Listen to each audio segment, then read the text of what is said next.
Yes, people, welcome back to my channel and welcome back to my 31-day challenge where I speak in front of the camera every single day to get better and more confident. If you're here for the first time, my name's Enoch, and if you're here returning, as always, appreciate you being here. Welcome back to day 18, where we're literally creeping towards that 2/3 of the way through the challenge. Feels like it's gone so quick, honestly. Feels like just yesterday that we started the challenge. You were getting used to recording, just being sat here and speaking in front of the camera for 10 minutes. We've gone from checking the time to obviously even running out of time and trying to maneuver around that. So it's nice to see the progress all the way through. As always, I appreciate you guys being here. Some of you guys have messaged me outside of YouTube and, through DM. So appreciate all the support and all the encouraging words. It means a lot. Today's video gonna be just picking up where we left yesterday, because to be fair, I actually was thinking, I was like, oh, what should I speak about tomorrow? And then after doing yesterday's video, obviously because I didn't get to finish all the way through, I thought let me just pick up like that kind of theme about the injuries that I had through uni, my short-lived American football career. But it kind of like inspired me for today's video, which is just like adversities and overcoming certain obstacles when you go through life. So the reason why I thought about this was through uni and just speaking about that American football experience is, I had a few injuries through like since I was a kid. Some of them are like reoccurring, some of them just been like a one-time hit. But through each one, I've kind of learned a little bit more of myself and got stronger in the process. Don't get me wrong, when you're in it, and some of you can relate, those of you who played football, any kind of sports, and like being injured, it really hurts when you're in that moment when you can't play the sport that you love, you can't do the activities that you love. You're sidelined for a couple of months. You have to go through that rehab. You have to go through the physical changes with your body, and then adapting to the certain situations that you're in. So it hurts within the moment, but on the other side, we always are able to come back. I thank God that throughout the whole time, every injury I've had, it hasn't been, life changing or life altering. It's always been like little nicks and knacks here and there. Um, some of them are usually like right now, I feel like I've got glass ankles because my ankles have been through it, especially any winger who plays like football, like what it's like, the rough challenges, people always targeting you, especially when you're faster than most people as well. Like someone would rather like chop your legs and try catch you. So any wingers like just know what it is like. Any fast players like they know what it's like. So most of mine have always been like my ankle. I spoke about yesterday my thigh with American football. That was just a case of like not warming up and my muscles being tight and then like literally just snapping in between my muscle.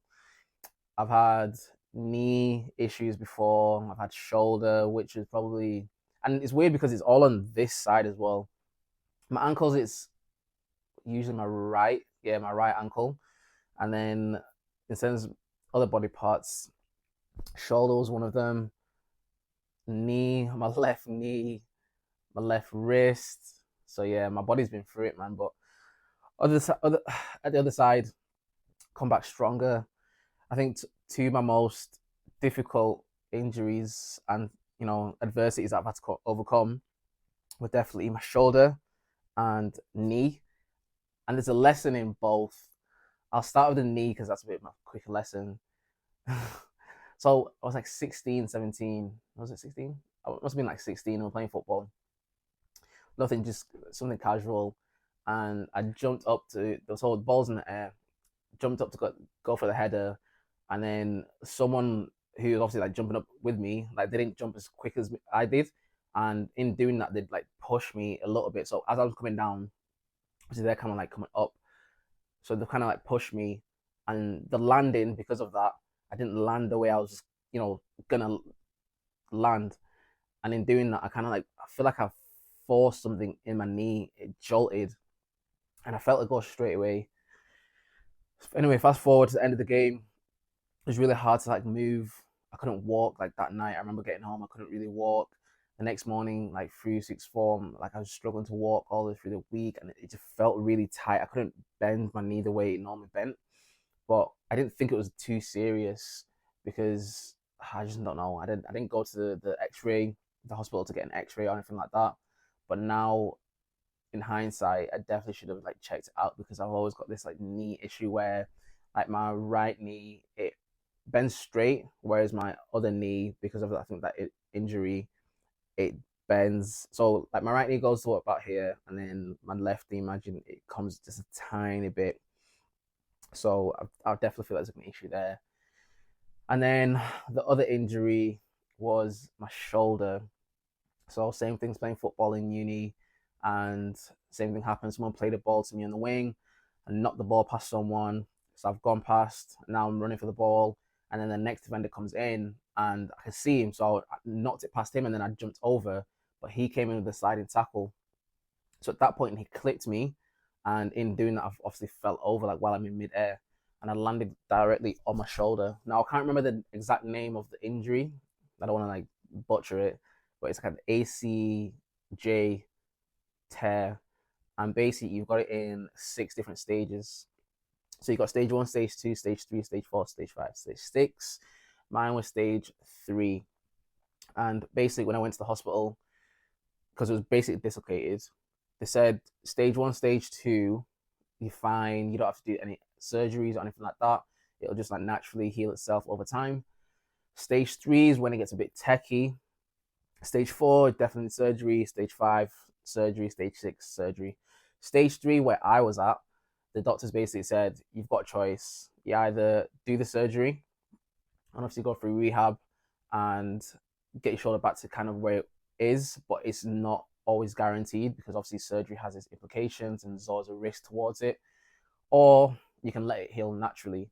And at that point, I'd never been through surgery. Any previous injury I had before, it's always been time, rehab, physiotherapy, boom, back to normal. I never had to do any, like surgery. At that point, bro, like I was shook. I can't lie, because I'd never been through surgery at this point. So I was thinking, nah, there's no way I'm not doing surgery now. Um, and I said to the doctor, listen, I just let it heal naturally. I go to the physio and we'll go from there. But up until now, I think hindsight, I'm like, should I have gone and done the surgery? Because I've still got a bit of a kink in my shoulder, which flares up every so often. And I always think to myself, like, wow, like if I did the surgery, would that be any different? But hindsight is 2020. You can't live with what ifs, so it is what it is. But in both injuries, I've always had people around me that can keep me going as hard as it is, people that lift me up. And I think that's one of the most key things when you go through these injuries or anything through life, having people around you that can lift you up and support people that you can lean on when things aren't going well. I remember a couple of people that literally helped me cooking wise, looking after certain things when I was like in uni and I put my shoulder. Same thing with my knee as well. I was living with my sister at the time, and just things that should help me make my life a lot easier. So it's really important to have those people around you when you're going through things, keeping positive and knowing that there's always going to be a light at the end of the tunnel. It might be 6 months for your rehab, it might be 3 months for your rehab, or a year in physio. But after that year, if you work hard, if you're diligent and you perceive and you go through the hardship of that injury and getting yourself doing the right things, not pushing yourself too much because you know your limit, but always pushing yourself slightly past that limit just so you're building yourself back up. There will be a time and a point where you do come back and recover from these injuries. I've seen people, like, granted, these are athletes and they've got like the best doctors, but still, I've seen players come back from ACL tears, meniscus tears, which are supposed to be, career ending sometimes, but they've come back and made a comeback and back to the peak. I've seen players who I know personally who aren't like the top athletes, but still, will come back from serious injuries where people thought, yeah, they're never going to play football again, or that's it for the rest of their life. But they've come back from injuries, so there's always a light at the end of the tunnel. I feel like I had way more to talk about it, but now I forgot like my train of thought. Well, we're in a minute. Cool. knew it. Sound. Anyway, that's it for today's video. I definitely had a lot more to say now, but I can't remember the rest of it. And I didn't want to like script today's video. I just wanted to like freestyle. But anyway, we're here.